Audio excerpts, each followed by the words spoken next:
네, 안녕하세요. 오늘 인터뷰 진행을 맡은 김희조입니다. 오늘은 바림 광주가 기획한 플랫폼 빌더즈의 마지막 인터뷰 시간인데요. 모세, 정혜진, 김혜진님과 플랫폼을 구축하는 공간에 대해서 이야기해 보도록 하겠습니다. 네, 그러면은 한 분씩 자기소개 간단히 해주실 수 있으실까요? 그러면은 김혜진님부터 혹시 자기소개 부탁드릴게요. 안녕하세요. 김혜진이라고 하고요. 저는 을지로에 있는 어, 작업실에서 커뮤니티 라이브러리를 기획하고 있습니다. 네, 오, 반갑습니다. 네, 알겠습니다. 짝짝짝. 그럼 모세님, 네, 안녕하세요. 저는 모세라고 하고요. 플랫폼 빌더스에는 좀 플랫폼에 대해서 긍정하기보다는 부정하는 방식으로 시작을 했는데, 그때 참여를 하면서 약간 새로운 가능성들을 상상하게 돼서 좀 다르게, 다르게 다가오게 된 모세라고 합니다. 그럼 플랫폼에 대해서 좀 덜 부정하게 되신 건가요?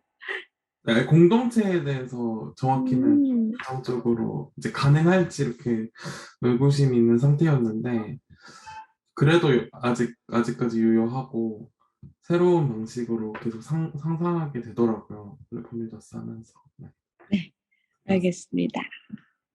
그럼 정혜진님, 네, 저는 정혜진이고요.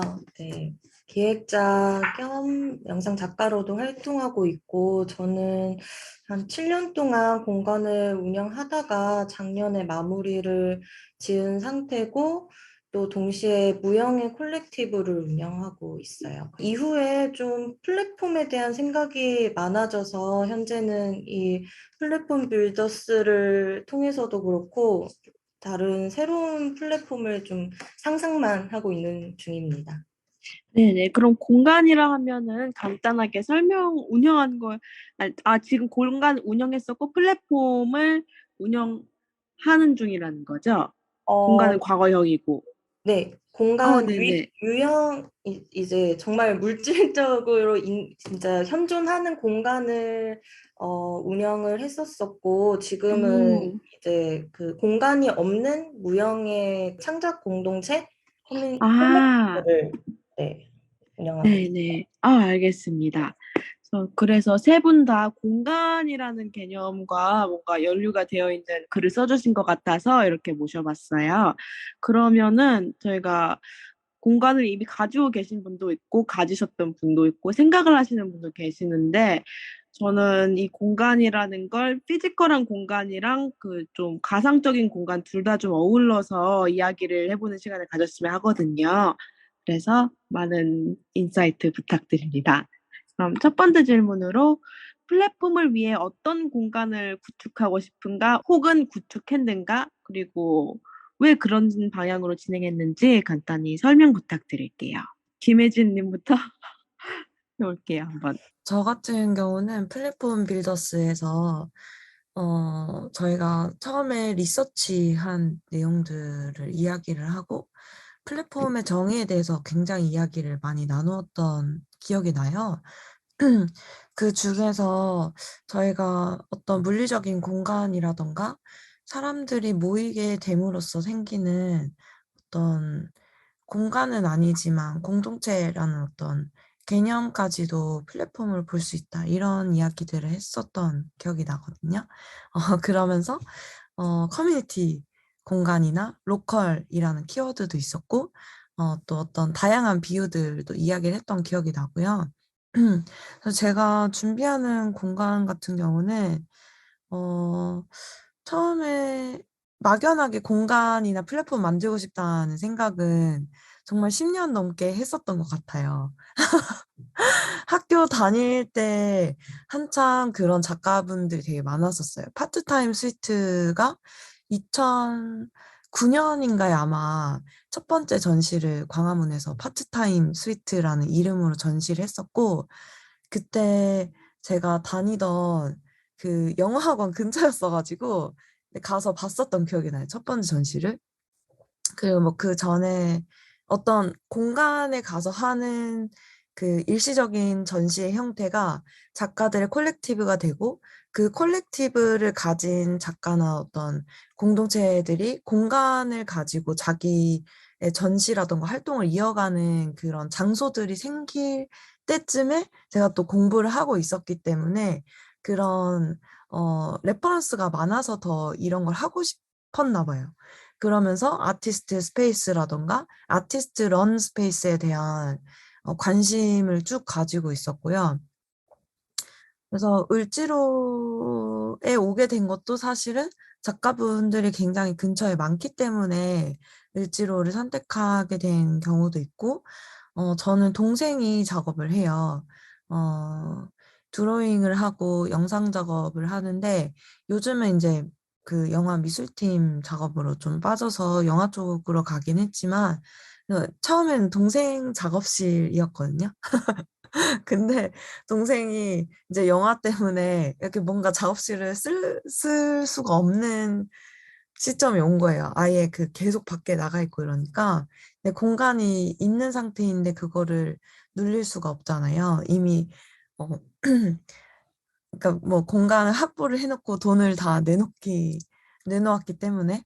아, 그러면 내가 지금까지 하고 싶었던 거 한번 해볼까? 그러니까 좀 그런 되게, 어, 좀 우연하게 시작된 경우죠. 이미 뭔가, 가지고 있는 상태에서 그걸 활용하는 방안이었고, 기획이 있고, 그걸 실현할 공간과 자본을 찾아가지고 실현시키는 그런, 과정은 아니에요. 실제로 그런 거를 시도를 여러 번 했어요. 그, 부동산을 돌아다니고, 될 만한 공간을 점을 쳐보고 이거를 운영을 하려면 비용이 얼마 정도 될지 엑셀에 계속 그렇게 계산을 해보면서 한 번도 실현될 수가 없었어요. 그게 맞지가 않더라고요. 일단은 월세를 내면서 그걸 한다는 게 정말 안 되겠다. 그러면은 공간을 지원하거나 대관을 해주는 곳에 제가 기획서를 계속해서 내야 되는데 그렇기에는 또 뭔가 기획이 어, 현재 트렌드에 맞는 어떤 전시나 일시적인 성격이 아니라 뭔가 계속해서 쌓여가고 사람들이 만날 수 있는 공간을 꿈을 꾸고 있기 때문에 그거는 그런 방식으로는 또 이루어질 수가 없는 거예요. 그래서 생업을 열심히 해서 돈을 버는 방법밖에 없나? 약간 그 정도로 하고 자포자기하고 있었는데 그냥 좋은 기회가 생긴 거죠. 네. 그래서 일단은 공간에 제가 가지고 있는 미술 활동을 하면서 모았던 자료들을 다 어, 갖다 놨고요. 그리고 그 공간에서 할 이벤트에 대한 기획이나 브레인스토밍을 위해서 이런 플랫폼 빌더스라는 워크숍에 참여를 했고 이제 그거 오픈을 하기 위해서 필요한 게 과연 뭔가 그러니까 이런 고민을 하고 있는 상태예요. 그래서 최근에 서울문화재단에서 그 예술인 공동체 안전망 구축? 그래서 안전망 학교라고 해서 약간 이런 창작하는 사람들의 생태계에 관심 많은 사람들이 어, 모여서 수업을 듣는 아카데미가 있길래 신청을 했어요. 사실 이게 지금 녹음되는 6월 12일 같은 경우는 아직 합격자 발표가 나지 않은 상태이긴 한데 그 공간을 준비하는 사람으로서 비슷한 관심을 가지고 있는 사람들하고 만나는 자리를 계속 찾아다니고 있는 중이에요.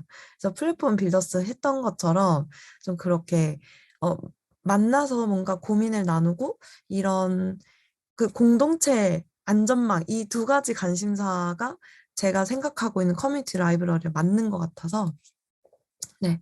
그래서 그런 또 프로그램에 참여를 해서 비슷한 고민을 가진 사람들하고 이야기를 하는 걸 통해서 좀 자연스러운 오픈을 한번 깨 하려고 합니다. 왜냐면 이렇게 큰 돈이 있거나 어떤 공모전에 당선된 것이 아니기 때문에 어, 내가 이런 걸 하고 있다는 걸 아는 사람이 당사자들이 많아져야지 자연스럽게 뭔가 시작될 수 있다고 생각해요. 그리고 음, 급하게 오늘 당장 6월 안에 뭔가 오픈을 하고 그 안에 어떤 실적을 내야 돼. 라는 방식으로 운영을 한다면 내가 그걸 지속할 수 있을까? 이런 거에 대한 고민도 있기 때문에 이렇게 좀 슬로우, 뭔가 자연스럽게 정말 흘러가면서 뭔가 해내는 어떤 걸 해보고 싶어요. 네. 그러면은 그 커뮤니티 라이브러리를 운영하고 싶다고 하셨잖아요. 을지로에서. 그러면은 거기서 구체적으로 무엇을 하는 공간이고 어떤 프로그램이 이루어지는지 제 개인적인 호기심이라서 여쭤봐도 될까요? 활동을 크게 세 가지를 제가 글에 소개를 했었는데요. 첫 번째는 경험 공유 회의이고요. 두 번째는 휴먼 라이브러리이고, 세 번째는 커뮤니티 라이브러리예요. 사실 셋 다 같은 개념이긴 해요. 어떤 미술 활동, 예술 활동, 생산 활동, 창작을 하는 사람들이 창작하는 사람으로서 필요한 어떤 레퍼런스나 자원을 공유하는 플랫폼이라는 의미이고요. 경험 공유회 같은 경우는 어, 이제 이 네트워크 안에 있는 사람들의 삶의 경험, 알고 있는 어떤 지식, 암묵지들이 하나의 레퍼런스가 되는 거고요. 그리고 휴먼 라이브러리 같은 경우는 내가 평소에 알 수 없었거나 몰랐던 거, 알고 싶은 거를 알고 있는 사람들, 뭐 예를 들면 현직자 미팅 같은 거 있잖아요. 그래서 그런 개념인데, 휴먼 라이브러리는 NGO에서 이미 시작된 기획이 되어 있는 어, 프레임이에요. 그래서 이거를 을지로에 제가 하고자 하는 커뮤니티 라이브러리랑 맞게 가려면 어떤 식으로 변경을 해야 될 건지 이런 거에 대한 고민이 아직 있어요. 근데 휴먼 라이브러리는 뭐 예를 들면 일단 목적은 차별이나 비가시적인 어떤 사람에 대한 편견과 차별을 뛰어넘기 위한 대화를 만드는 휴먼 라이브러리예요. 그래서 예를 들면 마약 중독자, 난민, 이주 노동자라던가 이런 특정 그 키워드를 가지고 그 사람이 실제 자기가 난민으로서 했던 경험을 1시간 동안 만나서 그 사람과 자유로운 대화를 나누는 건데 내가 오늘 휴먼 라이브러리에서 난민을 대출하고 싶다. 그러니까 이 사람과 만나보고 싶다라는 식으로 이렇게 카탈로그가 있어요. 이 휴먼 라이브러리에 참여하기로 결정한 사람들의 어떤 초상화, 그러니까 뭐 포트레이트 사진하고요. 그리고 그 사람 간단한 프로필, 그리고 휴먼 라이브러리 안에서의 어떤 키워드 같은 게 정해져 있는 거죠. 근데 저는 미술계 또 그런 것들이 충분히 가능하다고 생각해요. 뭐 단순 시각 예술이 아니라 창작하는 사람들 사이에서. 커뮤니티 라이브러리 같은 경우는 그냥 실제로 도서관이에요. 어떤 도서관처럼 생활 도서관하고 진짜 도서관이 중간에 있는 어떤 건데 필요한 것들이 모여 있는 것인 거죠. 네. 왜냐면 미술 책들이 절판도 잘 되고 잘 없어요, 자료가. 찾으려고 하면은 잘 없고 이래서 좀 여러 연구 공동체나 관심사가 맞는 사람들이 자기가 작업하는데 필요했던 책들 아니면 그 공부하는 단체에서 지금 읽고 있는 꾸러미들을 그러니까 그 커뮤니티가 읽는 책들이 모여 있는 라이브러리인 거예요. 그래서 예를 들면은 제 친구들 중에서 미술 이론 연구를 하는 동료들이 굉장히 많은데 관심사가 비슷한 친구들이 있어요. 예를 들면 지금 현재 뭐 기후위기라던가 기본소득 관련된 관심사를 가지고 있는 친구들도 있고 페미니즘 관련도 있고 한국의 어떤 커뮤니티 오가나이즈라던가 커뮤니티 운동 이런 데 관심이 있는 분들이 있어요. 그냥 그 관심사를 가진 사람들이 모여서 독서 모임을 하거나 자기들이 가지고 있는 어떤 주제의 책 목록이나 자료들이 있잖아요. 그런 것들을 모아놓고 책 서가에는 그 커뮤니티 이름하고 이 사람들이 왜 이런 책들을 지금 읽고 있는지, 이게 왜 레퍼런스가 되는지, 지금 어떤 활동을 하고 있는지, 라던가 이런 것들을 볼 수 있는 서가들이 모여 있는 거죠. 그리고 그 사람들이 그 책을 공유할 수 있게 만나서 그 자리에서 독서 모임을 하거나 모임을 열 수 있도록 지원하는 공간의 개념으로서 커뮤니티 라이브러리를 하고 있는 거예요. 네. 경험 공유회 같은 경우도 이제 이런 식으로 오는 사람들이 생기잖아요. 근데 그 사람들을 초청을 해서 가지고 있는 경험을 이야기하는 거예요.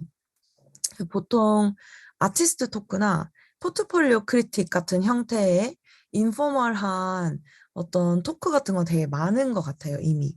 그 뭐 스튜디오 미팅이라던가 이런 종류의 그 대화, 어떤 발언하는 자리들이 굉장히 많은데 보면은 이미 공인된 자리일 경우가 많아요. 그 기관에서 초대를 하는 거다 보니까 무슨 교수님이라던가 논문이라던가 이미 어디에 전시가 되어진, 그러니까 어느 정도 어 뭔가 이렇게 완전히 어떻게 보면은 되게 성공한 사람들만 하는 그런 발표 같은 거에 되게 익숙해져 있는데 그게 되기 직전에 실패했던 경험, 그냥 일을 하면서 슬프고 기쁘고 좋았던 경험, 충분히 다른 사람에게 도움이 될 수 있는 경험들도 굉장히 많지만 그런 이야기들은 초대받지 못하는 것 같아요. 대부분의 경우에는. 그래서 좀 그런 자리들을 만들어 보고 싶어서 경험 공유회라는 그런 레퍼런스, 서로의 경험을 이야기하는 걸로서의 기획을 할 수 있는 공간. 그래서 이렇게 세 가지를 이야기해봤어요. 경험 공유회, 휴먼 라이브러리, 커뮤니티 라이브러리. 네. 감사합니다. 자세한 설명 너무 잘 들었고요. 저도 언제 한번 꼭 해볼 수 있으면 좋겠네요. 기대 많이 하고 있습니다. 질문도 해도 돼요? 네, 물론이죠. 그 휴먼 라이브러리는 실제로 저작권 가져와서 뭐 휴먼 라이브러리 한국 지부처럼 이렇게 실제로 그런 절차를 거쳐서 운영할 예정이세요? 맞아요. 그게 사실 어디서나 누구나 열 수 있도록 오픈소스이긴 해요. 근데 명확하게 거기서 요구하고 있는 것들이 있거든요. 차별받고 있거나 굉장히 오해가 많고 고정화되어 있는 어떤 직군이나 사람이나 정체성을 대상으로 해야 된다라는 그런 어 약간 그런 것들이 있어서 약간 컨설팅을 받아보거나 좀 저도 이야기를 해야 될 것 같아요. 왜냐하면 미술계 안에서 어떤 특정 직군이나 모르겠어요. 그거를 차별받고 있거나 고정관념화 되어 있다라고 하는 게 저의 차별을 사실 보여주는 거이기도 하잖아요. 제가 이런 사람들이 카탈로그에 있어야 할 것 같아라고 하는 것도 그 카테고리화 하는 일원으로서 거죠, 이미. 그렇죠. 근데 그걸 충분히 어떤 공감대가 있나? 이거에 대한 그 감각이 제가 아직 없는 상태이기 때문에 사실 휴먼 라이브러리가 한국에서 여러 시민단체나 지자체에서 그런 걸 초청을 해가지고 1인 토크처럼 한 거예요. 그래서 거기에 정치인으로 참여한 친구가 있거든요. 근데 굉장히 약간 그 결혼의 듀오 있잖아요. 듀오. 그런 데서 무슨 결혼 미팅 하는 것처럼 그 단체 소개팅처럼 굉장히 어색하고 조금 그 방식에 대해서 한국에서 그걸 한다면 어떤 식으로 할지에 대해서 고민을 되게 많이 해야겠더라고요. 그 약간 듀오에서 하는 단체 소개팅처럼 의자가 엄청 많고 다 돌아가면서 하고 그 책상 위에 저의 타이틀이 있는 거예요. 뭐 예를 들면 청년 정치인 뭐 이런 식으로 뭐 내가 마음에 드는 분을 그렇게 대여를 하는 약간 그런 느낌이 든 거예요. 근데 막 시간이 정해져 있으니까 종 딱 치면 옮겨가야 되고 그러면 새로운 사람 오면 또 처음부터 똑같은 얘기를 해야 되는 거예요. 그러니까 대화가 아니고 뭔가 앵무새처럼 그거를 계속 발화하는 게 굉장히 필요할 수도 있는 세팅인 거예요. 그래서 이거 충분히 고민하고 해야겠다라는 생각은 있는데 뭔가 그런 사람들 동의를 구하는 거 있잖아요. 혹시 뭐 예를 들면 저는 이런 거 할 수 있을 것 같아요. 제가 나간다면 비엔날레 코디네이터 또는 해외 갤러리 컨트랙터, 전시 프로듀서 뭐 약간 이런 걸 할 수 있을 것 같아요. 그래서 만약에 내가 비엔날레 코디네이터라는 어떤 직업 군에서 할 수 있는 어떤 경험, 그리고 솔직히 굉장히 차별이라던가 고정화되어 있는 이미지이기도 하잖아요. 뭐 대학이나 석사를 졸업하고 기관에 소속되기 이전에 되게 그 특정한 연령대와 어떤 스킬셋을 가지고 있는 딱 그 정해져 있는 그 이미지 같은 것들 사실 있다고 저는 생각을 하거든요. 그 이미지 때문에 굉장히 은폐되어 있고 또 알려져야 할 것들을 많다고 생각하고. 그래서 제가 만약에 그런 걸 한다면 한 사람만 있을 수는 없잖아요. 휴먼 라이브러리에. 그래서 그 정도로 고착화되어 있는 것들 뭐가 있을까? 그리고 그런 사람들 과연 사람들 만나고 싶어 할까? 이런 거에 대한 고민이 있어가지고 약간 그런 것들을 같이 고민해 볼 수 있는 자리 같은 거를 먼저 사전에 많이 하고 기획을 해야겠다. 이런 고민이 있어요. 혜진님이 약간 공간 운영자? 아니면 공간을 닫은 공간 운영자? 이런 키워드가 혹시 관심이 있으시다면 초청을 해보고 싶네요. 알겠습니다. 네, 정말 잘 들었고요. 그러면은 정혜진님 이어서 어떤 공간을, 그러면은 구축을 이미 하신 적이 있으니까, 구축했던 공간과 현재 진행 중인 플랫폼 이렇게 두 개 설명 부탁드릴게요. 제가 운영했던 공간을 어떻게 설명해야 될지 항상 좀 어렵긴 한데, 어, 많이들 사용하는 복합문화예술공간이라고는 명칭은 하기는 했지만, 사실 7년을 운영하는 동안 매해 좀 공간의 성격이나 외형이나 모든 것들이 많이 바뀌었었던 것 같아요. 그 이유는 정말 그 공간에 그때 그 상황에 맞게 내가 그리고 우리가 하고 싶은 거를 다 해봤어서 그랬던 것 같은데, 그래서 사진만 봐도 매해 굉장히 이게 다 같은 공간인가 싶을 정도로 많이 달라진 공간이었어요. 뭔가 그 공간 안에서 제일 좀 중요하게 생각했던 가치라고 한다면,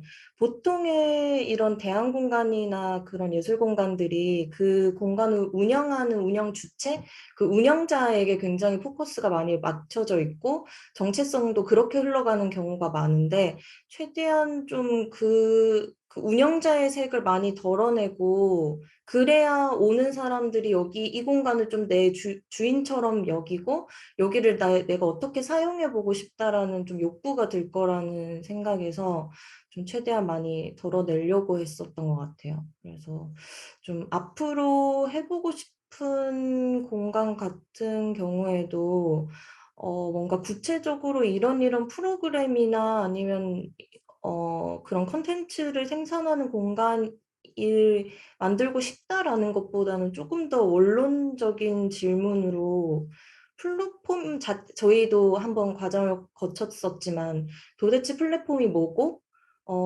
예술가를 넘어서 인간은 왜 플랫폼을 원하지? 약간 이런 질문까지 저는 좀 계속 갔어요. 그래서 글 같은 경우에도 뭔가 굉장히 추상적이고 처음부터 끝까지 좀 질문인 글을 제가 썼던 것 같은데, 그래서 제가 그 정의한 말로는, 그 정서적 상태를 공유하는 플랫폼? 공간이 좀 플랫폼의 핵심이지 않나라는 생각을 했었어요. 뭐, 보통 예술가가 필요로 하는 어떤 정보, 뭐, 화려한 장비, 작품 저장고, 뭐 이런 의미의 공간이 아니라 정말 좀 나의 정서적 상태를 한번 돌아볼 수 있고, 그거를 좀 타인이랑 공유할 수 있는 자리를 많은 사람들이 원하고 있구나, 이런 좀 결과까지 나와서 그렇게 생각을 하고 있고, 좀 구체적인 방안으로는 좀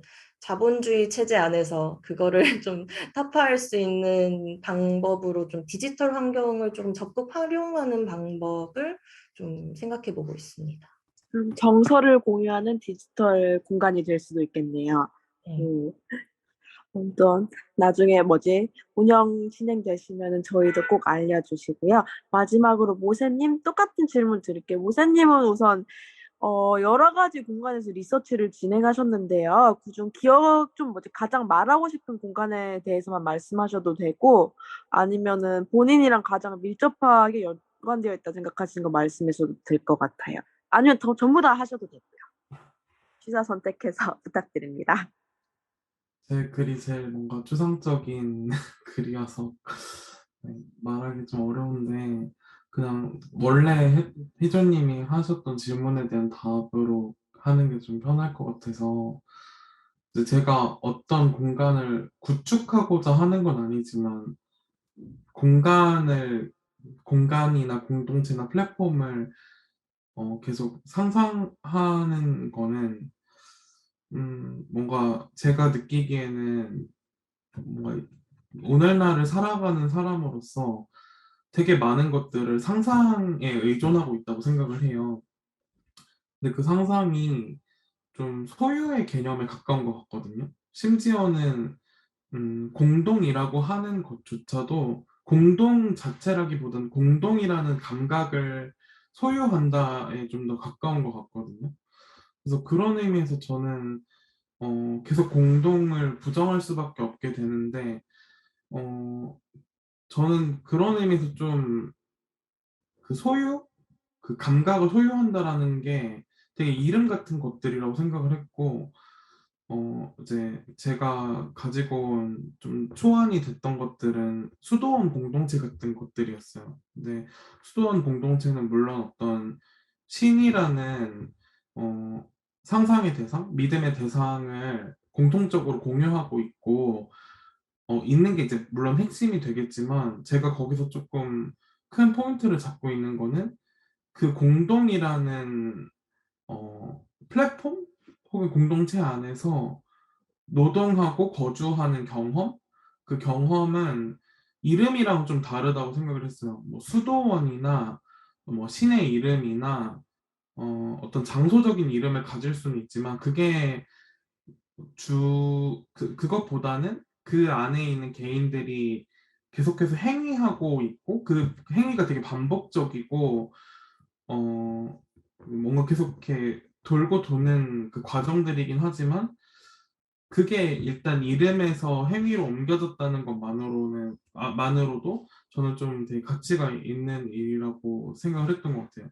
근데 이제 그런 것들이 시간이 많이 지났잖아요. 이제 그런 것들이 되게 가능했던 어, 그 시대가 있었고, 물론 지금도 수도원 있고 하지만, 근데 우리가 단순히 이제 과거로 그냥 이렇게 돌아갈 수만은 없는 그런 시점이 됐는데, 그러면은 현재에 와서는 그런 것들을 상상해 볼 수 있지 않을까? 그럼에도 불구하고. 네, 그렇게 이제 시작을 했었고, 그래서 이제 뭐 서울 뭐 빌딩숲 안에 이렇게 코워킹 스페이스처럼 코 리빙 스페이스 같은 그런 공유 거주의 시설들을 예로 들었는데 처음에 그게 등장을 했을 때는 되게 긍정적으로 봤어요. 뭔가 쉐어하우스나 이런 것들을 좀 상상하면서 접근을 했기 때문에 그 주거라는 공동 주거라는 경험 안에서 수도원과는 또 다른 공동의 성질을 상상하는 힘을 발휘할 수 있으리라고 생각을 했는데 거기에 제일 중요한 뭔가 노동이라는 게 배제되어 있다라는 거를 알고 나서는 아 이거는 공동이라고는 하기가 어렵구나. 이거 되게 소유의 개념이고 여전히 오히려 더 그게 그 감각의 소유가 엄청 강화되고 있는 거고 근데 이제 되게 반면에 이제 제가 후반에 좀 얄팍하게 조사해온 자켓 커뮤니티라는 이제 10대 청소년들이 주축으로 이제 캐릭터를 생성해서 나만의 캐릭터를 만들어서 그 이야기를 같이 공통된 세계관 속에서 이렇게 써내려가는 과정 안에는 공유 주거로부터 좀 다른 종류의 이걸 공동이라고 하기에는 여전히 뭔가 연약한 것들이 되게 많거든요. 왜냐면 자기의 창작물이고 어떤 정서적인 고립을 공유하고 있는 세대로서의 공포 같은 것들이 어려 있는 것들을 그 커뮤니티를 조사하면서 많이 느꼈어요. 근데 그 안에 분명히 어, 서사 쓰기라는 행위로서 어, 같은 지향점을 공유하고 그리고 또 계속해서 경계하고자 하는 그런 연약함 안에서 편파라든지 어, 차별이라든지 그런 어떤 내가 언제나 그 배제될 수 있다는 가능성 안에서 책임을 갖고 있는 성질들을 이제 보면서 이게 또 다른 가능성, 이 자체가 가능성은 아니지만 그 가능성의 성질을 가지고 있다. 소유와는 다른 네, 그런 뭐 어지러운 글쓰기를 했었던 것 같아요. 그러면은 그러네요. 뭔가 공동체가 아무래도 공간이 있으니까 소유라는 개념이랑 연루되기가 쉬운데 그거에 대해서 생각해 보니까 오세님이 쓰신 세 개의 공간 다 그거에 대한 뭔가가 많이 있네요. 잘 들었습니다. 그러면은 여기서 두 번째 질문 넘어가 볼게요. 공간 구성에 있어서 가장 중요하게 생각하는 요소 한 가지 아니라도 되고, 가장 중요하게 생각하는 요소 말씀 주시면 감사하겠습니다. 네, 그럼 김혜진 님부터 가볼까요? 가장 중요한 거요. 누구도 착취하지 않는 플랫폼이 되는 거.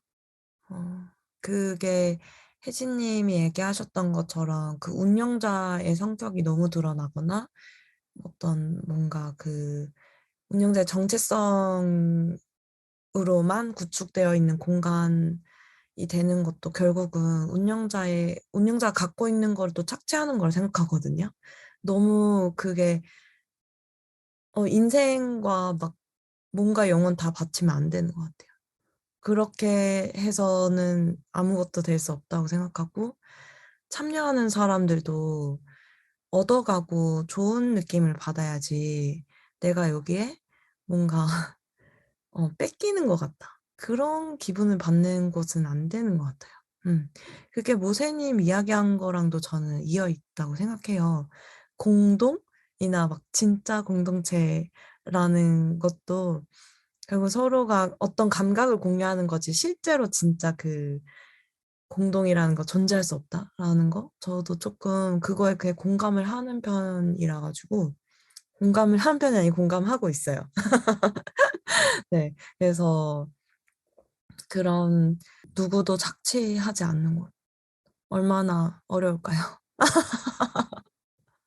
정말 중요하다고 생각합니다. 그런데 재미있는 부분이 있었는데, 운영자의 정체성이 너무 과하게 드러나면 안 된다고 하신 부분이 있잖아요. 그게 흥미로웠는데, 왜냐면 저는 운영하는 사람의 성격이 어떻게든 반영될 수밖에 없다고 생각을 하긴 하거든요. 그래서 얼만큼 반영해야 건강한 공동체인지 생각을 해보게 하는 말씀이네요.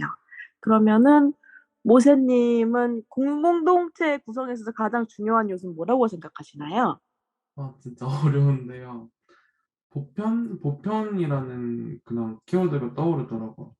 요즘은 되게 상상하기 어려운 말인 것 같기는 해요. 보편이라는 게 되게 뭔가 개성이라든지 뭐 취향이라든지 정체성이라든지 그런 선택과 그런 것들이 되게 중요한 시대인데 근데 한편으로 이제 제가 이제 플랫폼 빌더스의 다른 분들의 리서치한 것들이나 어, 발의한 것들 혹은 아니면 제가 이제 찾아왔던 것들 중에서 어, 그런 되게 정서적인 어떤 공동이라고 부를 수 있을 만한 성질들을 좀 뜯어보면 사실 되게 보편적인 것, 인간 보편적인 가치들이나 소외라든지 이런 것들이 사실 다 보편에 해당되는 게 아닌가라는 전 생각이 들어가지고 그것들이 보장될 수 있는 장소였으면 좋겠다. 그게 이제 물리적인 장소가 아닐지라도 네, 그렇게 생각을 했었던 것 같아요. 팬성이 가장, 그렇네요. 그러면은 정혜진, 가장 중요한 요소는 무엇일까요?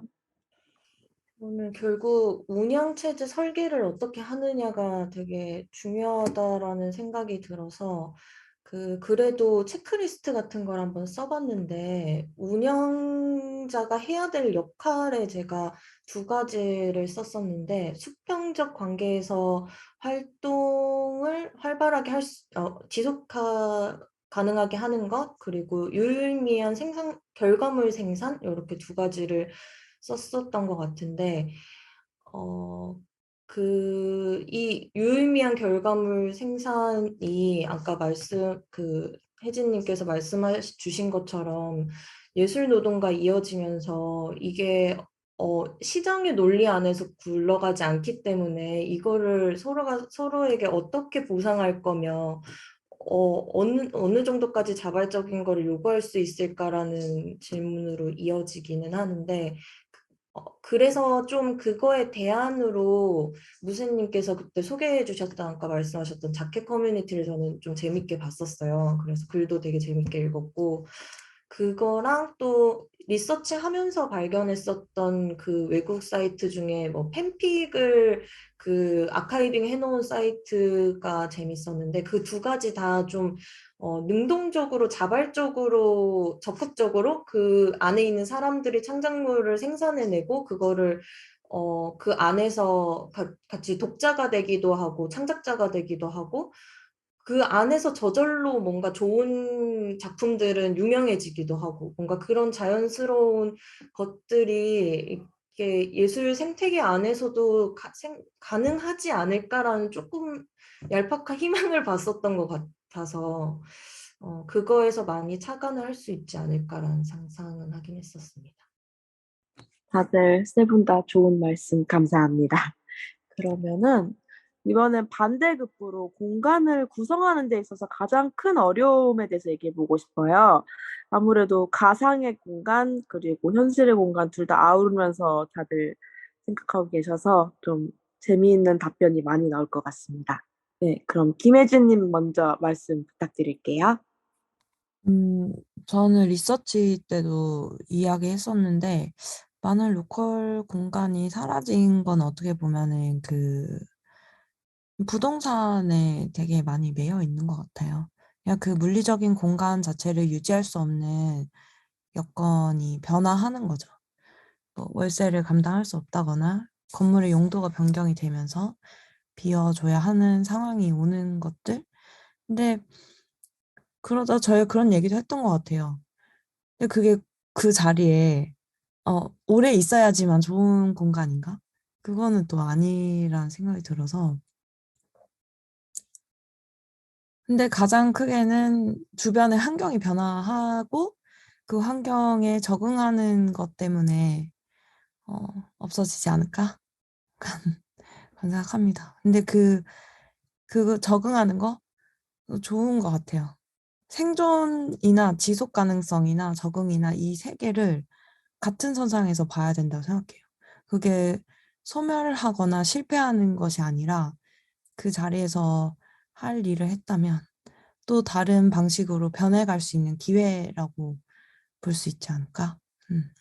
저도 일단은 기간의 정함이 있는 도전이긴 해요. 공간 자체가. 잘 들었습니다. 그럼 모세님 같은 경우는 공간을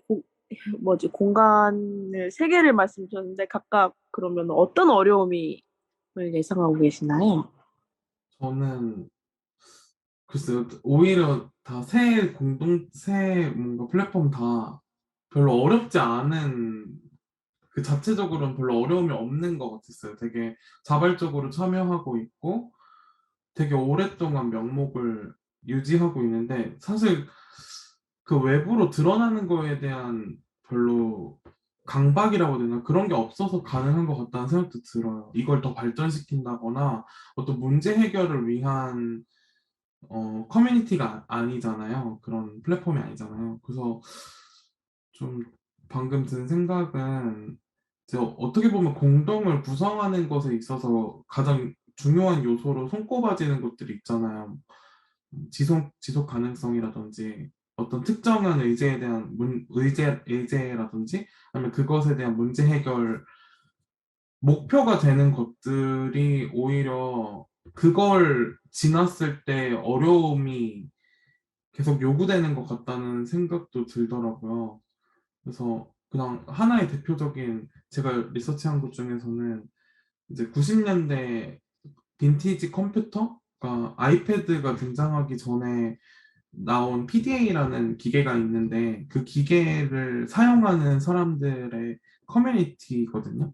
근데 그 커뮤니티 이제 사용자들은 그러니까 90년대 그 커뮤니티 그 기계로 커뮤니케이션 할 수 있는 그 기계로도 그 환경에 접속할 수 있고, 지금 저희가 쓰고 있는 2022년의 컴퓨터로도 이제 접속을 할 수 있는 그런 정말 텍스트밖에 없는 사이트인데, 그게 매월 월마다 이제 포럼 형식으로 계속해서 대화가 오고 가는 것들을 지켜보면은 그 안에는 뭐 아까 이제 혜진님 말씀하신 경험 공유의 같은 성질이 되게 강하다고 느껴져요. 그게 뭔가 그걸 가지고서 이걸 더 지속하니 많이 하는 것들을 얘기하기보다는 그냥 이 사용자 경험들을 계속 공유하고만 있는데, 그래서 그런지 이 공동체라는 거를 오히려 상상하지 않는 것 같아요. 공동을 유지해야겠다, 지속해야겠다, 존속해야겠다, 혹은 뭐 더 나아가야겠다, 이런 것보다는 그 경험들을 공유하는 그 근간만 존재하기 때문에 오히려 어려움이 발생하지 않는 게 아닐까? 그렇기 때문에 또 자발적으로 계속해서 유지가 되는 것 같다는 그런 생각이 들어요. 의외로 좀 더 뭐지, 너무 무겁지 않은 마음을 가지고 일하다 보니까 더 스무스하게 흘러갈 수 있는 것도 있겠다는 생각이 드네요. 그러면은 마지막으로 정혜진님, 어떤 어려움이 있으셨죠? 네, 아, 아무래도. 네. 가장 좀 큰 어려움은 사실 혜진님 말씀해 주셨던 그런 자본과 관련된 것들이 가장 나의 건물이 아니고 나의 땅이 아니기 때문에 가장 실질적인 어려움이지만 사실 그거를 많은 이제 민간에서 운영하고 있는 많은 공간 운영자분들이 그럼에도 불구하고 매해 힘들고 매달 힘들지만 그래도 뭐 한 10년 넘게 계속 공간을 유지해 오시는 것을 보면 사실은 유지는 가능한 것 같아요. 근데 이제 어떤 마음으로 얼마나 개인이 갉아먹지 않으면 운영할 수 있는가가 중요한 것 같고, 꼭 지속해야 되는가가 그냥 그만 내려놓으셔도 된다라는 어떤 그런 메시지도 꼭 공간을 굉장히 지켜줘야 될 것만 같은 그런 생각들, 뉘앙스들이 있잖아요. 굉장히 슬퍼하고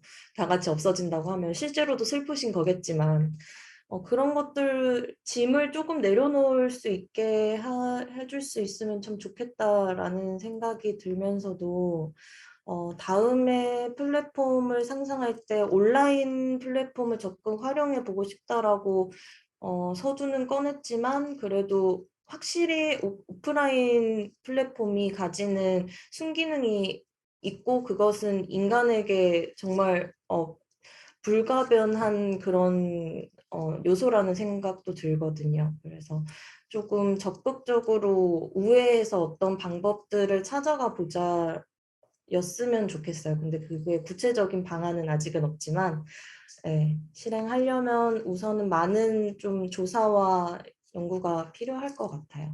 말씀 잘 들었습니다. 그러면은 공간에 더붙어서 공간의 구성원들이 있고 그 사람들이 어떠한 책임과 역할을 부여받게 되는지, 부여하고 싶은지도 여쭙고 싶은데요. 그러면은 김혜진님부터 말씀 주실까요? 이제 시작하는 단계이시니. 근데 이거는 잘 모르겠어요. 그게 조직이 구성될 정도로 규모가 클 것 같지도 않고요. 구성원이라는 것도 사실 개념이 되게 애매한 것 같아요. 뭐, 한 번이라도 그 플랫폼 사용하는 사람을 구성원으로도 볼 수 있겠죠? 음, 근데 보통 많은 공간들이 약간 COC 같은 거 있는 것 같아요. 그런 컨덕트 오브 커뮤니티라던가 뭐 그라운드룰처럼 이 커뮤니티, 이 플랫폼 이용하는 사람들은 이런 약속들을 지킵니다. 라는 것들이 있을 것 같은데, 음, 책임이나 역할은 사실 제가 구체적으로 생각해 본 건 아니에요. 근데, 어, 아무래도 어떤 서로 이야기를 나누거나, 어, 뭔가를 읽고 공유하고 약간 이런 공간과 모임이 될 가능성이 높으니까, 어, 차별이나 혐오를 사용하는 그러니까 차별이나 혐오 발언이 어, 들어올 수 없는 공간이었으면 좋겠다 정도까지만 있어요. 네. 그 정도의 어떤 모르겠어요. 어떤 언어나 그 문화예술 종사자라면 내가 언어랑 이 시각 문화라던가 이런 이미지, 사람들이 가지고 있는 어떤 그 생각을 가지고 작업을 하는 사람은 혐오 표현, 차별 표현 저는 사용하면 안 된다고 생각해요. 그거에 대한 책임을 져야 된다고 생각해요. 자기가 하는 말과 쓰는 글, 만들어내는 창작물에 대해서 그 고민을 정말 모든 사람 해야 된다고 생각하기 때문에 그런데 공감할 수 있는 구성원들이었으면 하고 어, 또 그렇지 않다고 하더라도 자연스럽게 그리고 자유롭게 지적할 수 있는 공간이었어요. 제지할 수 있고 거기에 대한 제안. 아, 지금 하신 말씀은 이러한 이유 때문에 혐오의 표현인 것 같아요.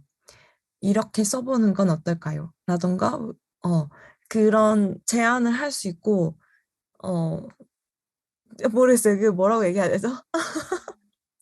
네. 그러니까 브레이크를 이렇게 걸 수 있는 곳이었으면 좋겠다는 거군요. 네, 그 모든 사람이 그런 책임과 역할을 가지고 있다고 생각하고, 네. 어떤 모임이나 활동을 시작하는 거는 이 공간에 관심이 있다면 모든 사람이 주체가 될 수 있다고 생각해요. 왜냐면 라이브러리라는 거는 어떻게 보면 정말 그냥 어떤 것들이 다 모여 있을 수가 없는 공간이라는 거, 실패라는 거를 담지하고 있는 공간이에요. 세상의 모든 책을 가지고 있는 도서관은 어디에도 없잖아요.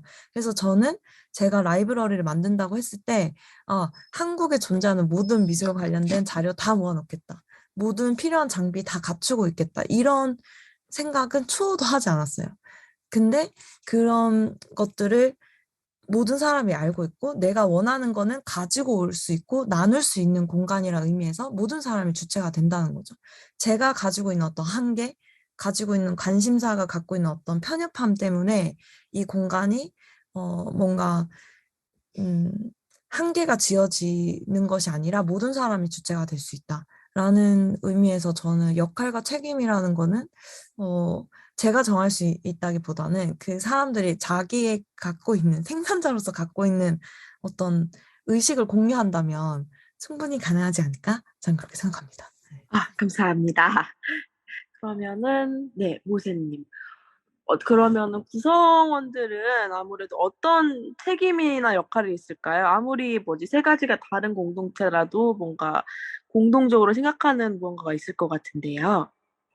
근데 저는 일단 기본적으로 뭐 자켓 커뮤니티를 그냥 예로 들었을 때는 자아실현, 캐릭터를 통한 자아실현이 되게 큰 포인트라고 생각을 했는데 되게 아이러니한 것 같아요. 어떤 각자의 개성을 갖는 캐릭터들을 나를 투영시켜가지고 만들긴 하는데 그거를 그냥 일반적인 캐릭터 커뮤니티라면은 또 세계관까지도 다 분리시켜가지고 각자 존속하면 각자 도생하면 되는 건데 그게 아니라 그걸 공통된 세계관 안에다가 녹이는 거, 그 안에서 이야기를 만들어 나가는 거, 그런 과정이 되게 자아를 실현하는 거기도 한데 또 한편으로는 자아라는 성질을 또 폐기해버리는 것 같다는 생각도 드는 거예요. 그러니까 어떤 공통이라는 걸 만들기 위해서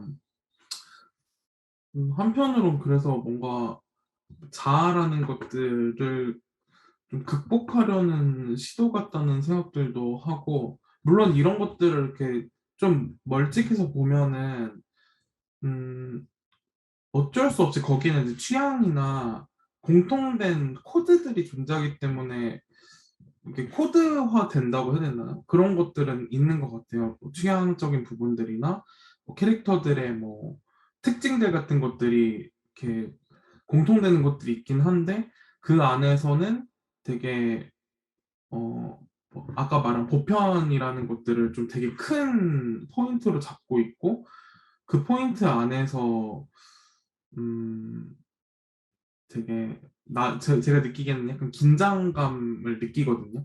그 자아라는 것과 그 커뮤니티라는 세계 안에서의 그 긴장을 계속 가지고 있는 그 지점들이 이미 거기 안에는 역할이 다 수반되어 있다라고 좀 생각이 드는 것 같아요. 그리고 그런 것들이 어, 계속 유지될 수 있는, 물론 되게 기간이 짧긴 하지만 뭐 한 달짜리도 있고 3개월짜리도 있지만 그게 유지될 수 있는 힘이 될 수 있는 게 아닐까, 그 긴장감이. 그리고 그게 제일 본질적인 것 같다는 생각도 들어요. 내 개성과 나를 투영하고 있는 캐릭터를 생성하고 싶은 마음과 어, 그런 것들을 나 하나만의 그냥 독립된 걸로 존재하고 싶은 게 아니라 그걸 가지고서 어떤 보편화된 세계 안으로 진입하고 싶어 하는 마음이 그 커뮤니티가 운영될 수 있는 제일 그냥 본질적인 마음이고 역할이고 책임이지 않을까. 네, 저는 그렇게 생각을 했던 것 같습니다. 뭔가 알겠습니다. 뭔가 원동력이 역할과 책임이 될 수 있는 거네요. 그럼 마지막으로 정혜진님, 구성원들은 어떤 책임과 역할을 부여받게 되나요? 우선 구성원에 앞서서 운영진에 있어서 그 무슨님 써주신 거 보니까 거기 커뮤니티 운영진의 역할에서 좀 재밌었던 부분이 오늘의 날씨를 설정하고 지금이 뭐 밤인지 낮인지를 설정하고 그리고 뭐 한 시즌이라고 표현하나요? 뭐 시즌이 내 시작과 끝을 알리는 뭐 그런 역할을 하더라고요. 딱 그냥 운영진이 어떤 한 플랫폼 공간에 그 운영진이 있다면 딱 그런 역할이지 않을까. 판을 까는?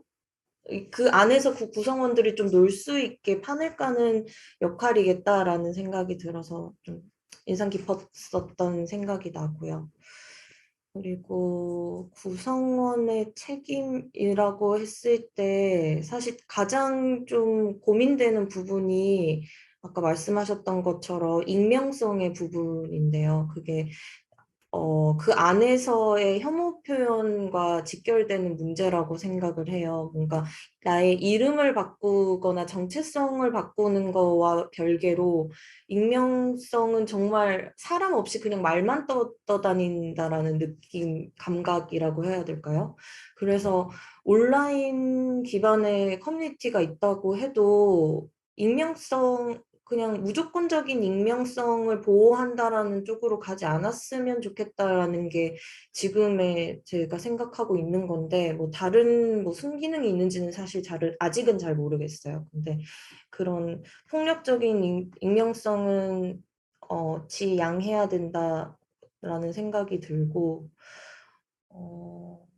네, 그렇습니다. 감사합니다. 그러면은 마지막 질문 넘어가려고 하는데, 원래는 이게 플랫폼 형성에 있어서 공간이 가져야 하는 필수 요소였는데, 이게 좀 번복되는 것 같아서, 만약에 나한테 플랫폼이 생긴다면 이러한 공간의 모습이었으면 좋겠다. 이런 공간을 가지고 싶다라는 거 한 가지씩만 간단히 얘기해보고 마치도록 하겠습니다. 그럼 이번엔 정혜진님부터 가볼까요? 갑자기 마지막 질문에서 순서를 바꾸는.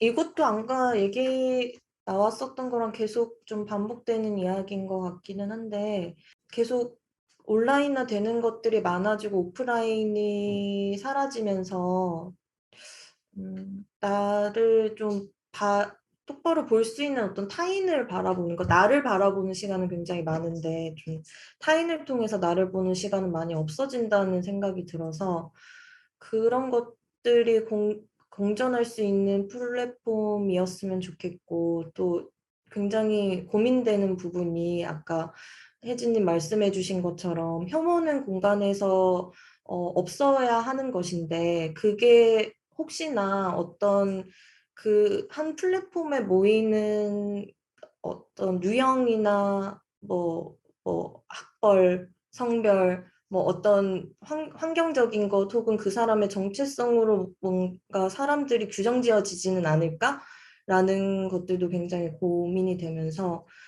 그 이전에도 공간을 운영했을 때의 그 철학 같은 것은 그 공간은 그 누구도 막지 않아서 한쪽에선 뭔가 정치와 종교와 이런 것들을 모든 것을 넘나들면서 저 옆에서는 뭐 그 성경 공부를 하고 저 옆에선 자한당 뭐 이번에 그 어떤 선거하는 그런 뭐 회의를 하고 있고 이런 것들이 좀 공존하는 광장 같은 공간이었으면 좋겠다라는 지향점을 좀 가지고 있었는데 그것이 옆에 있다라는 걸 인지하는 정도? 그 둘이 굳이 말 걸 필요 없잖아요. 그냥 내 사정거리 안에 보여지기만 해도 아, 이런 사람들이 나랑 같은 세상에서 살고 있구나 정도만 인지할 수 있는 적당한 거리에 그런 공간이 있으면 정말 아름답겠다.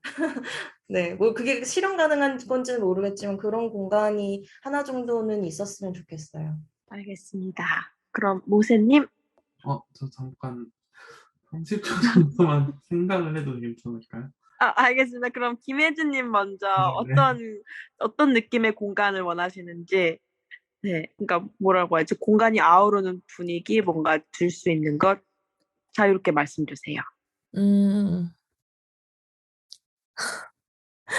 이거 진짜 어려워요. 참 모르겠네요. 그냥, 그냥 나는 사람들이 화기애애하게 공부할 수 있는 공간을 원해. 이런 것도 괜찮고요. 네, 정말 자유롭게 말씀하셔도 돼요. 저는 처음 왔을 때 어색하지 않은 곳? 그러니까 뭔가 처음 오는 사람들도, 여기서는 뭐를 하는 데고, 나는 여기서 뭐를 얻어갈 수 있겠구나, 라는 게 되게, 어, 좀 직관적으로 이해갈 수 있도록 좀 사용자 경험이 좀 충분히 고민이 되어 있는 공간이었으면 해요. 그리고 지금은 일지로 있는 공간 4층이거든요. 그래서 사실은 뭐 장애인이라던가 어린아이들이나 그 걷기가 좀 불편하신 분들이 오기에는 정말 힘든 공간이에요. 그게 을지로의 건물들이 또 다 노후되다 보니까 엘리베이터도 없고 굉장히 가파르고 어, 계속해서 올라가야 되는 계단이거든요. 그래서 그런 부분에 있어서 완전히 개방되어 있진 않지만 저의 목표는 4년 안에 충분히 보증금을 모아서 1, 2층 단독주택으로 옮겨서 1층에 그 구조 보강을 해서 좀 더 책장이나 이런 게 안전하게 있을 수 있고 사람들 좀 편하게 올 수 있는 데로 옮기는 게 목표거든요. 그래서 네, 그렇게 처음 오는 사람도 편안하게 올 수 있는 곳? 그거 되게 중요한 것 같아요. 굉장히 불친절한 곳이 많아요. 여기가 입구가 맞나? 라는 고민도 일단 하게 되고, 그리고 처음 오는 사람이 오늘이 쉬는 날인지 안 쉬는 날인지, 어, 오늘 가면 뭐가 있는지, 그거 알아보기 굉장히 어렵거나, 아니면 인스타그램에만 표시를 하는 거예요. 그거 어떻게 다 찾아보고 가요? 저는 일단 그 정도의 기본은 지켜야 된다 생각해요. 모든 공간. 필수적으로 어떤 사람이든 접근할 수 있도록 그런 정보도 공개하고, 처음에 오면, 여기서 문을 열고, 여기서부터 뭐 보면 되고, 여기서 뭐 할 수 있고, 화장실 저기 있고, 오늘 몇 시까지 하는구나. 그리고 오늘은 무슨 행사가 있구나.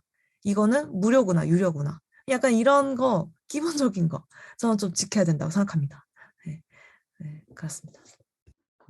근데 지금 방금 김혜진님 말씀 들으면서 들었던 생각이, 저도 지금 작업실이 4층이라 제 주변에 이제 몸이 불편하신 분들을 초대를 못 해요. 그래서 그냥 1층에 있는 카페에서 만난다든지 해야 되는 항상 어려움이 있는데, 이건 그렇다 치고, 이제 최근에는 기관들이 엄청나게 공간들을 불려나가고 있잖아요. 꼭 예술이 아니더라도, 뭐 이를테면 청년공간 같은.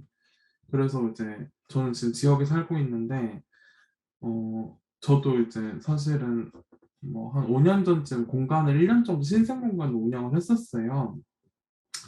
근데 이제 다시 지역으로 이제 수도권에 있다가 지역으로 내려오면서 공간에 대한 것들을 좀 저도 상상을 해본 적이 있었는데 지금 시점에서 들었던 생각이 뭐였냐면 물론 제가 이렇게 기본적으로는 부정적인 생각이 너무 컸기도 했고 그래서 물리적인 공간을 만드는 게 아니라 물리적인 공간, 좋은 공간들은 사실 꽤 많고 그것들을 연결할 수 있는 뭔가 플랫폼이 있으면 좋겠다는 생각과 아니면 혜진님이 그 플랫폼 빌더스 하는 동안에 이제 말씀하셨던 내용들이 사실 되게 컨텐츠적으로도 너무 필요한 컨텐츠들이 되게 많다고 느꼈거든요. 근데 그런 것들을 이제 신규로 생성을 하려면은 그게 제일 가장 좋은 방향이긴 하지만 너무 많은 것들이 필요하잖아요. 그래서 그런 뭔가 어, 물리적인 공간은 존재하는데 제대로 기능하지 않는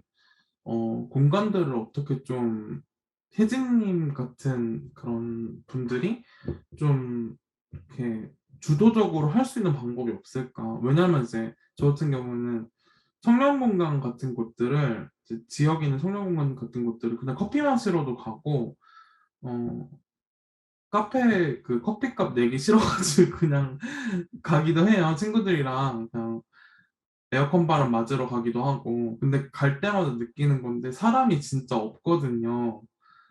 그러니까 오히려 그래서 그런 것들을 한번 좀 혼자서 분석을 해봤어요. 왜 청년 공간은 청년들이 없을까? 근데 그런 것들을 따져보면은 사실 청년이라는 이름만 붙여놓고, 그러니까 어떤 공간에 이름만 붙여놓고 그 안에는 이제 혜진님이 이제 하고자 하는 것 같은 그런 컨텐츠나 내용들이 없는 경우들이 너무 많더라고요. 그래서 좀 드는 생각은 그런 것들을 좀 이렇게 합치할 수는 없을까? 그러니까 거기는 공간은 있는데 컨텐츠나 내용은 없는 거잖아요. 근데 그 공간을 내어주고 그걸 기능시키게 할 수는 없을까? 그런 방향도 좀 세진님 그 글이나 내용들 보면서 많이 좀 생각을 좀 들어가지고 갑자기 껴들었습니다. 죄송해요. 아, 바로 여기서 한 명 섭외해야겠네요. 정혜진님이랑 모세님 둘 다 오세요. 뭔가 화기애애하게 다들 을지로 생추어리에서 합류하게 되는 저도 언제 한번 꼭 들리겠습니다. 불러만 주세요. 그러면은 마지막으로 모세님 아, 네. 어떤 아니면은 이런 것도 재밌을 것 같아요. 내가 만약 자켓 커뮤를 뛰게 된다면 어떤 아, 커뮤가 하고 싶을까? 아, 이런 커뮤 해보면 재밌겠다. 안 그래도 그 생각 요즘 진짜 많이 하고 있어요. 들어가고 싶어가지고. 근데, 뭔가 저는 쿨하지 않으면 좋겠다. 그러니까 플랫폼이 거기에 들어가는 사람들이나 플랫폼 자체가 쿨하지 않았으면 좋겠어요. 그러니까 뭔가 어떤 시류라든지 그 흐름 안에서 어, 그 흐름에 너무 좀 저는 눈치를 좀 많이 보는 스타일이어가지고 거기에 그냥 홀라당 넘어가 버리는 경우들이 있거든요. 제 사고가. 근데 사실 마음은 또 아니에요. 좀 충청도 사람이어서 다른 생각을 하면서도 거기에 되게 그냥 쿨한 척 넘어가려고 할 때가 있는데 저는 이제 그 신학 같은 것들을 좀 놓지 못하는 이유기도 한 것 같아요. 그 신을 믿는 사람들은 그 어떤 특정 종교가 아니더라도 좀 쿨하지는 못한 것 같거든요. 그러니까 쉽게 폐기하지는 못하는 것 같아요. 그래서 어 근데 그렇다고 해가지고 되게 고집스럽고 보수적이라는 얘기는 아니고 음, 뭐 이를테면은 중세 수도원 공동체 중에 이제 여성들로만 이루어진 이제 수녀원 같은 곳들 있잖아요. 근데 그 수녀원들 중에는 어 아이를 낳고서 이제 아이랑 같이 엄마랑 아이 둘이 이렇게 수도원 공동체에 들어가서 공동 육아를 분담하는 그런 수도원 공동체도 있었다고 해요. 근데 그런 것들을 보면은 어떻게 보면 기존 수녀원에서는 상상해낼 수 없는 들어올 수 없는 어, 수녀들인데 그걸 이제 되게 어떻게 보면 제일 큰 가치를 잊지 않으면서 유연하게 운영을 하는 거잖아요. 근데 말이 좀 이상해지고 있는 것 같은데 되게 쿨하지 못한 어, 쉽게 폐기하거나 포기하지 않고 어떤 그 공동의 것을 그 밸류를 좀 유지할 수 있는 그 좀 질척질척하는 것들이 남아있는 커뮤니티가 아니라 플랫폼에 소속되고 싶고 자발적으로 저도 그러고 싶다는 생각이 계속 드네요. 네. 뭔가 다들 느슨한 커뮤니티 하는데 뭔가 적극적으로 구질구질하고 되게 간섭하는 그런 커뮤니티 같네요. 커뮤니티마다 다들 모습이 다르니까요. 그런데 질척질척한 커뮤니티도 그것만의 뭔가 매력이 있는 것 같아요. 그렇게 들어보니까. 아무래도. 그러면은 혹시 마지막으로 다들 덧붙이실 말씀 있으신가요? 마지막 자기 PR 아니면 나의 커뮤니티 PR. 저는 네. 저보다는 글을 이제 이렇게 쭉 한번 읽어봤거든요. 그 에이독스에서. 근데 글 너무 재밌더라고요, 다들.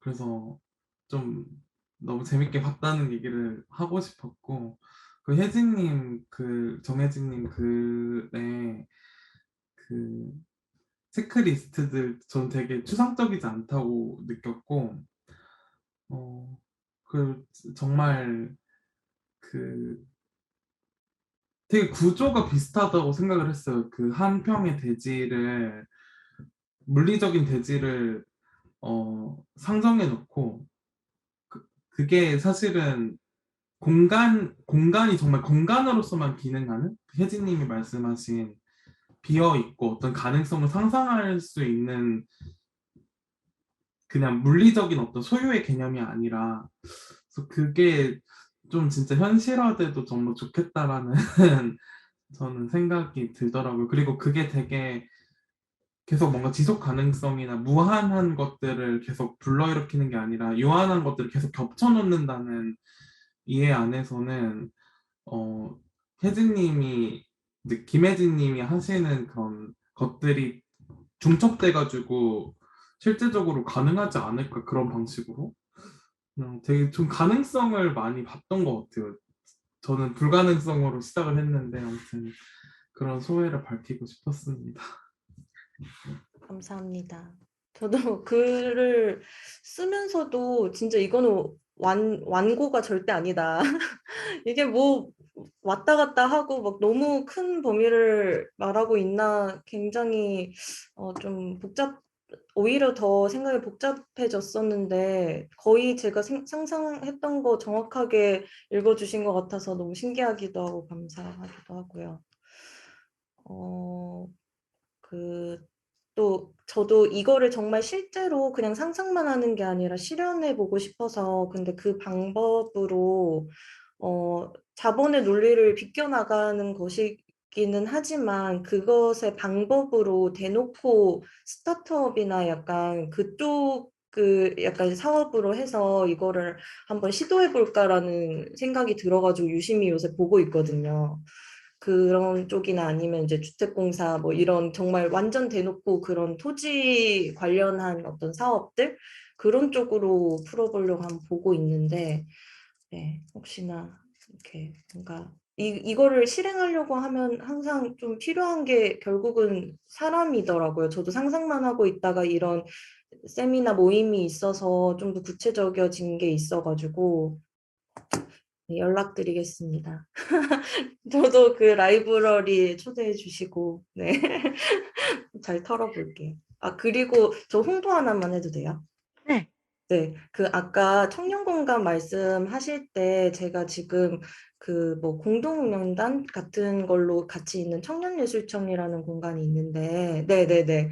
그 공간에서 좀더 기관 내 주도적으로 프로그램을 만들거나 공간 운영을 하는 게 아니라 현장 예술가 누구나 원하면은 같이 안에서 프로그램을 만들고 전혀 모르는 사람들이랑 관심 주제를 가지고 같이 커뮤니티를 만들고 네트워크를 하는 그런 시도를 올해 하려고 하고 있어요. 그래서 그게 오픈하면은 네, 공유 드리겠습니다. 네, 단톡방에 꼭 공유 주세요, 다들. 네. 부탁드리겠습니다. 아, 너무 좋아요. 네, 저 네. 예술청 안전망 학교 꼭 합격해야 될 텐데 말이죠. 그거는 예술청이고 제가 말씀드린 건 청년예술청이에요. 아, 네. 근데 청년예술청 공간 되게 좋더라고요. 네. 거기는 또 사람들이 많이 이용을 해서 또 그 위에 음, 그 청년주택이 있어서 그런 것도 있겠지만 확실히 맞아요. 좀 더 활발한 것 같기는 해요. 음. 저도 마무리 발언은 약간 플랫폼 빌더스 하면서 아직 뭔가를 해보고 싶은 사람들이 있다는 거는 굉장히 고무되는 일이고 내가 혼자가 아니라는 사실 때문에도 굉장히 어, 저의 어떤 고민이나 자기 의심 같은 것들이 많이 해소되는 경험을 했어요. 그래서 어, 이야기 나누어 주셔서 다들 감사하다는 말씀 드리고 싶었고, 어, 그 커뮤니티 라이브러리 그거 열면 와서 경험 공유를 해야겠어요. 각자의 그 이야기. 이거를 내가 왜 이 자리에 오게 됐나? 왜 이 생각을 하고 있나? 이런 회고, 리플렉션을 하는 거는 굉장히 중요하다고 생각해요. 근데 제가 큐레이팅을 했기 때문일 수도 있는데, 어느 창작자나 어느 시점이 되면은, 회고전을 하잖아요. 레트로스펙티브를 하는데, 어느 정도 자신의 관점이 세계가 생성이 됐다라고 느낄 때 하기도 하고 또는 커리어의 정점에서 이제 그런 마일스톤의 의미로서 하기도 하는데요. 저는 모든 창작자들은 10년에 한 번씩 그런 작업을 해야 된다고 생각해요. 그래서 많은 사람들이 기록하는 걸 되게 중요하게 생각하잖아요. 작가분들도 자기가 작업한 거를 매년 정리를 하시잖아요. 그 작업할 때 할 때마다의 기록이나 언제 어떤 작업을 했음 이런 걸 기록하기도 하고 그런 것들을 창고에 넣어두시거나 작업실에 보관할 때도 사실 그런 연도 기록이나 이런 게 굉장히 중요하잖아요. 근데 저는 지식 생산자나 기획자들한테도 이런 게 굉장히 중요하다고 생각해요. 그래서 그 다른 분들은 어떤 작업들을 하셨는지 너무 궁금한 거예요. 사실 우리가 이 자리에서 만나서 같은 어떤 관심사 같은 게 있게 되기까지의 그 경로가 다들 다르기 때문에 너무 궁금하다. 그래서 사실 그런 것들은 어디 글이나 이력서나 포트폴리오가 공개되지 않았기 때문에 사실 기획자들은 더 몰라요, 사람들이. 저 사람, 왜냐면 이 사람이 했던 모든 전시를 가서 다 본 거는 진짜 가까운 최측근 동료밖에 없거든요. 그래서 점점 더 폐쇄화 되는 것 같아요. 내 생각이나 관심사를 알고 있는 사람이 수가 너무 적기 때문에. 그래서 좀 그런 문화를 바꿔보고 싶은 그 저의 어떤 이유? 내가 이걸 하고 싶은 이유에 대해서 더 오늘 느낄 수 있는 자리였고요. 최근에 제가 다큐멘터리를 같이 보는 이벤트를 기획을 했었어요. 아메리칸 레볼루셔너리라고, 아메리칸, 네, 현명한 할머니가 되고 싶어라는 상영회였는데요. 거기서 그분도 얘기를 해요. 삶에서 진화하기 위해서 가장 중요한 것이 첫 번째는 회고고 두 번째가 대화다. 저는 그 두 가지에 너무 공감을 하고 회고와 대화가 있어야 자신부터 바뀔 수 있다고 생각해요. 굉장히 관념적으로 생각을 하면은 사회 때문에 뭐 내가 돈이 없어서 라던가 굉장히 납작하게 생각을 하게 되는데 회고를 하고 다른 사람과 대화를 하다 보면은 그 변화의 주체가 자신이라는 거를 알게 되는 것 같아요. 그래서 세상을 바꾸는 거는 결국 그 세상의 일부인 내가 바뀜으로써 시작하는 거니까 좀 모든 사람이 자기가 그 변화의 주체라는 걸 깨달을 수 있었던 것 같아요. 그러니까 이야기를 하면서 이런 거 내가 하면 되네? 라던가 내가 이야기함으로써 다른 사람이 영향을 받고 변하는 게 눈에 보이니까 그런 거에 대한 어떤 희망을 또 안고 가는 것 같아요. 너무너무 재밌었어요. 네. 다들 재미있게 인터뷰해 주셔서 너무 감사하고요. 귀하신 시간 내주셔서 다시 한번 감사드립니다. 뭐, 다들 플랫폼 여시거나 좋은 소식 있으면 항상 공유해 주시고요. 인형님도 생추얼이 되게 가고 싶어 하시더라고요. 그러니까 저희 꼭 한 번만 초대해 주시면은 다들 네, 재미있게 가서 이야기도 나누고 하겠습니다. 그러면은 우선 인터뷰는 여기까지 마칠게요. 오늘 와주신 분들 너무 감사하고요. 저희 나중에 다시 또 한 번 만날 수 있길 기대해요. 감사합니다. 안녕히 계세요. 수고하셨어요. 수고 감사합니다. 많으셨어요. 희조님 고생 많으셨어요. 네, 감사합니다.